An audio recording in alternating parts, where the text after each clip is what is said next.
Bus ಬರೀ ಮಹಿಳೆಯರಿಗೆ ಮಾತ್ರನಾ? ಪುರುಷರು ಕೂಡ ಮತದಾರರೇ ಅಲ್ವಾ? ಪುರುಷರಲ್ಲೂ ಕೂಡ ನಿರುದ್ಯೋಗಿಗಳಿರ್ತಾರೆ ಅಲ್ವಾ? ಪುರುಷರಲ್ಲೂ ಕೂಡ ಆರ್ಥಿಕ ಸಮಸ್ಯೆಗಳಿರುತ್ತೆ ಅಲ್ವಾ? ಹಾಗಾಗಿ ಪುರುಷರಿಗೂ ಕೂಡ ಫ್ರೀ ಬಸ್ ವ್ಯವಸ್ಥೆ ಮಾಡಿ.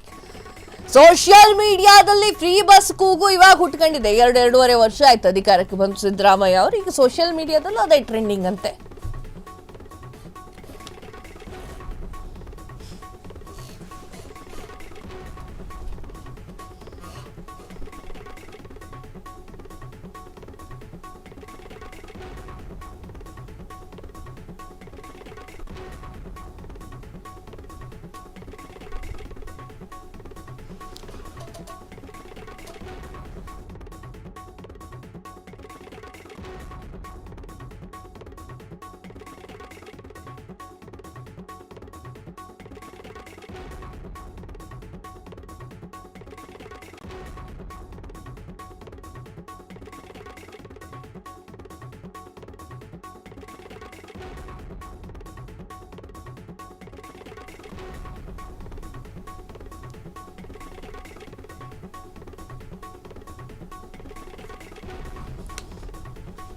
ಫ್ರೀ ಬಸ್ ಬರೀ ಮಹಿಳೆಯರಿಗೆ ಮಾತ್ರನಾ? ಪುರುಷರು ಕೂಡ ಮತದಾರರೇ ಅಲ್ವಾ? ಪುರುಷರಲ್ಲೂ ಕೂಡ ನಿರುದ್ಯೋಗಿಗಳಿರ್ತಾರೆ, ಪುರುಷರಲ್ಲೂ ಕೂಡ ಆರ್ಥಿಕ ಸಮಸ್ಯೆಗಳಿರುತ್ತೆ. ಹೀಗಾಗಿ ಪುರುಷರಿಗೂ ಫ್ರೀ ಬಸ್ ವ್ಯವಸ್ಥೆಯನ್ನ ಮಾಡಿ. ಸೋಷಿಯಲ್ ಮೀಡಿಯಾದಲ್ಲಿ ಫ್ರೀ ಬಸ್ ಕೂಗು ಜಾಸ್ತಿ ಆಗ್ತಾ ಇದೆ.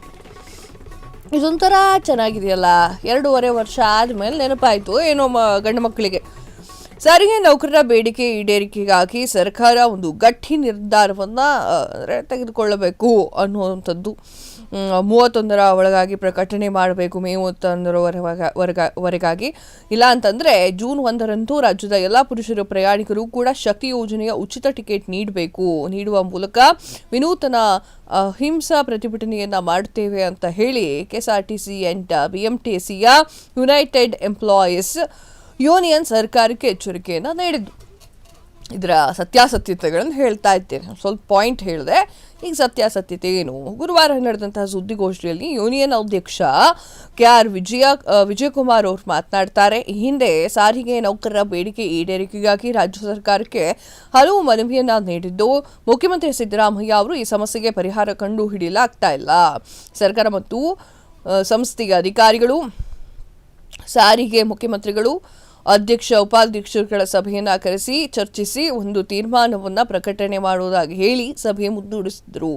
ಆದರೆ ಸಾರಿಗೆ ನೌಕರರ ಅಧಿಕಾರಿಗಳಿಂದ 2 ಗುಂಪುಗಳ ಆಗಿರುವುದರಿಂದ ಅವರು ತಲಾ ಒಂದೊಂದು ಬಣಗಳಿಗೆ ಬೆನ್ನೆಲುಬಾಗಿದ್ದು ಬೆಂಬಲಿಸ್ತಾ ಇದ್ದಾರೆ. ಈ ಒಂದು ತೀರ್ಮಾನಕ್ಕೆ ತುಂಬಾ ವಿಳಂಬವಾಗ್ತಾ ಇದೆ. ಈ ಹಿನ್ನೆಲೆಯಲ್ಲಿ ಸಂಘವು ಸಭೆಯನ್ನ ಸೇರಿ ಮೇ 31ರ ಒಳಗಾಗಿ ಸರ್ಕಾರ ಸಮಸ್ಯೆಯನ್ನು ಇತ್ಯರ್ಥ ಮಾಡದೆ ಹೋದರೆ, ಆ ನಿರ್ಧಾರವನ್ನು ಕೈಗೊಳ್ಳದೆ ಹೋದರೆ ಜೂನ್ 1ನೇ ತಾರೀಕಿಂದ ಗಂಡು ಮಕ್ಕಳಿಗೂ ಕೂಡ ಶಕ್ತಿ ಯೋಜನೆಯ ಉಚಿತ ಟಿಕೆಟನ್ನು ನೀಡುವ ಮೂಲಕ ವಿನೂತನ ಅಹಿಂಸಾ ಪ್ರತಿಭಟನೆಯನ್ನ ಮಾಡಬೇಕಾಗತ್ತೆ ನಾವು ಅಂತ ಹೇಳಿ ಎಚ್ಚರಿಕೆಯನ್ನ ನೀಡಿತು. ಕ್ಷಣ ಕ್ಷಣದ ಸುದ್ದಿಗಳಿಗಾಗಿ ಫ್ರೀಡಂ ಟಿವಿ ಸಬ್ಸ್ಕ್ರೈಬ್ ಮಾಡಿ, ಲೈಕ್ ಮಾಡಿ ಹಾಗೂ ಫಾಲೋ ಮಾಡಿ. ಹೊಸ ಸುದ್ದಿಗಳ ನೋಟಿಫಿಕೇಶನ್ಗಾಗಿ ಬೆಲ್ ಐಕಾನ್ ಮೇಲೆ ಕ್ಲಿಕ್ ಮಾಡಿ.